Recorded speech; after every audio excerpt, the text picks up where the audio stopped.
Oke, sekarang kita lanjutin part 3. Kali ini kita baru masuk ke hidrolisisnya. Kalau kemarin-kemarin tuh masih pendahuluan, hal-hal yang perlu lo tahu sebelum masuk ke materinya. Nah, sekarang kita ke materinya nih. Seperti biasa ya, gue selalu start dari kita pecah dulu arti katanya kan. Hidrolisis, apa sih artinya? Kalau lo cari di Google, hidrolisis itu dia kebagi menjadi dua kata. Yang pertama hidro dan yang kedua adalah lisis. Di mana hidro ini artinya air dan lisis artinya pemisahan. Maksudnya apa? Maksudnya gini, kalau lo punya ada sebuah senyawa, lo tambah sama air, nah nanti air ini dia akan bekerja sebagai pemisah atau pemecah senyawa ini. Biasanya dia jadi dua senyawa baru. Tapi karena dari kemarin kita ngomonginnya penggaraman kan, senyawa yang kita bahas ini itu konteksnya garam. Yang kalau lo campur sama air kan, nanti jadi apa? Ya kemarin jadinya asam dan basa. Nah itu konsep dasarnya. Jadi lo punya air ini dia sebagai pemisah garam kan. Dia pisah menjadi asam tambah basa. Konteksnya gitu. Dan di bab ini kita bakal ngebahas kebalikannya. Yaitu kalau gue punya asam tambah basa, dia jadi apa nih? Yang pasti garam tambah air kan. Cuman kita bagi 4. Yang pertama kita bahasnya asam kuat tambah basa kuat. Yang kedua asam kuat ditambah basa lemah. Yang ketiga kebalikannya asam lemah ditambah basa kuat.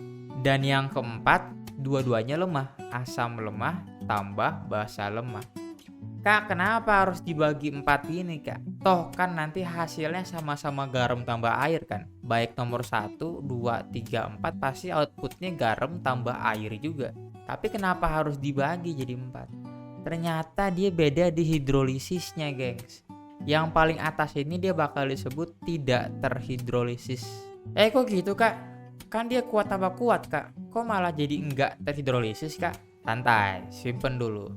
Yang kedua ini dia kuat tambah lemah. Dia disebutnya hidrolisis parsial atau hidrolisis sebagian. Artinya di antara dua senyawa ini cuman salah satu yang terhidrolisis alias cuman salah satu yang kecampur sama air. Yang ketiga pun sama karena dia patternnya kayak nomor 2 kan. Berarti dia pun sama-sama sebagian alias hidrolisis parsial.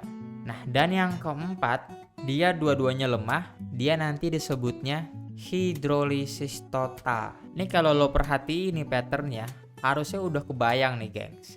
Oh berarti yang terhidrolisis itu cuma yang lemah kan? Karena nih kalau dua-duanya lemah jadinya total. Kalau ada satu yang lemah jadinya sebagian kan? Kalau nggak ada yang lemah berarti nggak sama sekali terhidrolisis kan? Nah tuh yang lemah dia terhidrolisis, yang kuat malah enggak kan, berdasarkan yang gue tulis di sini. Tapi kenapa kak? Nah, kenapa yang lemah itu dia terhidrolisis, kenapa yang kuat enggak? Kan itu tuh pertanyaannya. Sekarang gue harus bahas nih. Misal, gue punya Na+ ditambah sama H2O. Dia itu nggak bakal terhidrolisis. Loh kenapa? Karena kalau gue pecah atau gue lanjutin ya, dia kan awalnya dari Na+ ditambah H2O kita pecah menjadi H+ ditambah OH- kan gitu ya. Kepecah dulu dia nih. Baru nanti si Na+ kecampur kan sama OH-, makanya nanti dia bakal jadi di sebelah kanan nih NaOH tambah H+.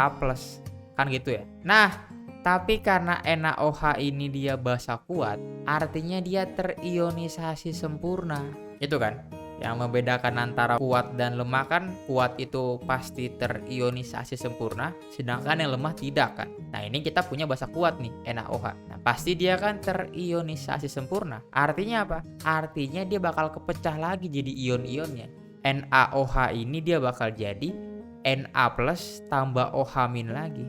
Loh kepecah lagi karena tadi ya terionisasi sempurna, jadi dia menjadi ion-ionnya lagi ditambah H+ kan belakangnya nih, jadi NaOH kepecah lagi tambah H+ nih ya. Nanti balik lagi tuh OH- kecampur sama H+ lagi. OH- kecampur sama H+ jadi apa? Jadi H2O lagi. Berarti bakal jadi ujung-ujungnya jadi Na+ tambah H2O lagi. Artinya apa? Artinya kembali ke awal kan.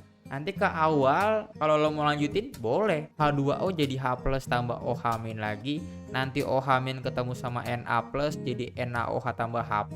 Nanti NaOH bakal jadi Na+ tambah OH-. Nanti OH- terus lanjut muter-muter terus. Artinya Na+ ini nggak bisa kecampur sama air. Looping terus, dia muter terus.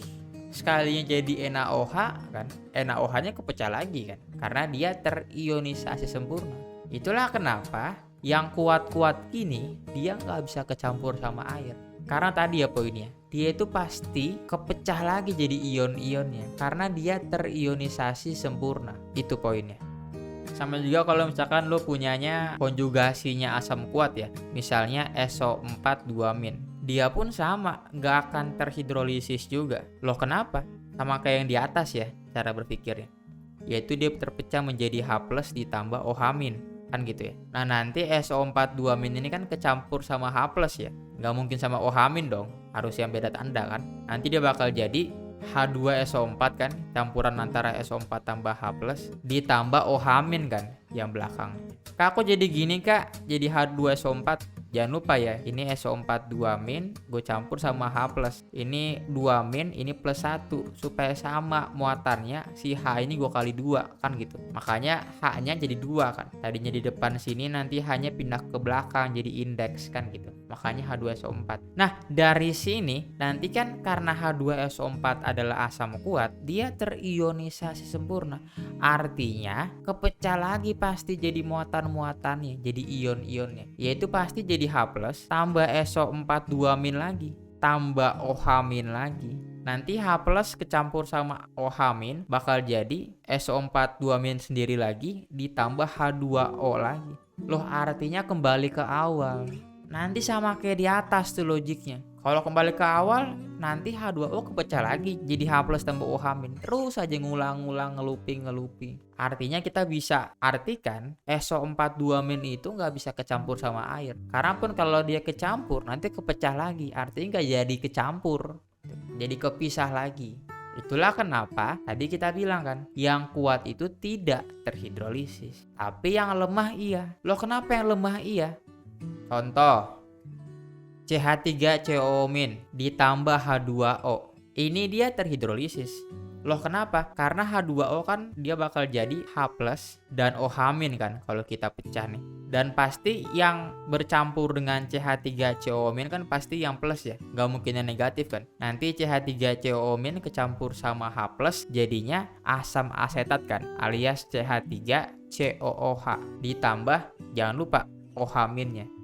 Nah, sampai sini, ini dia asam lemah kan, CH3COH. Artinya dia tidak terionisasi sempurna.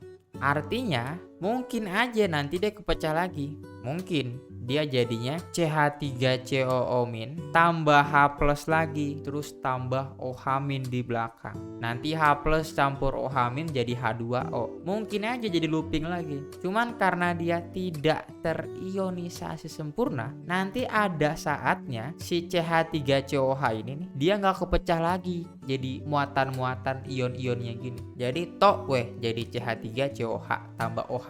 Artinya dia bisa terhidrolisis. Si CH3COO- ini bisa kecampur sama air, menghasilkan asam lemah tambah OH-.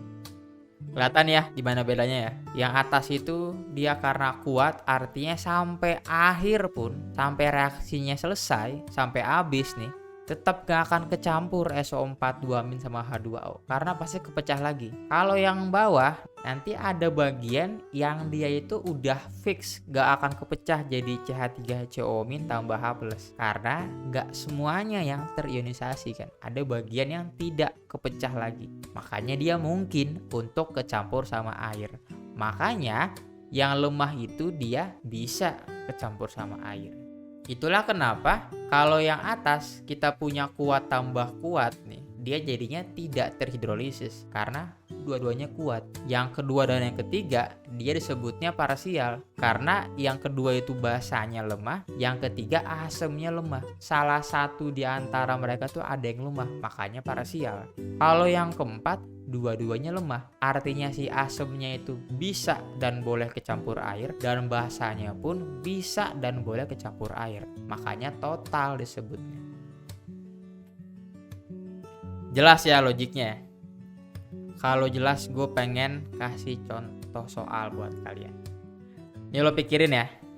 Ini gue punya 4 garam dan masing-masing garam ini gue campur sama air ya. NaCl campur air, NH4Cl campur air, dan seterusnya gue campur air semua. Pertanyaan gue, coba lo sebutin yang mana yang hidrolisis parsial, yang mana yang total, dan yang mana yang tidak sama sekali terhidrolisis. Kita bahas di video selanjutnya. Kalau aman, sampai sini dulu. Wassalamualaikum.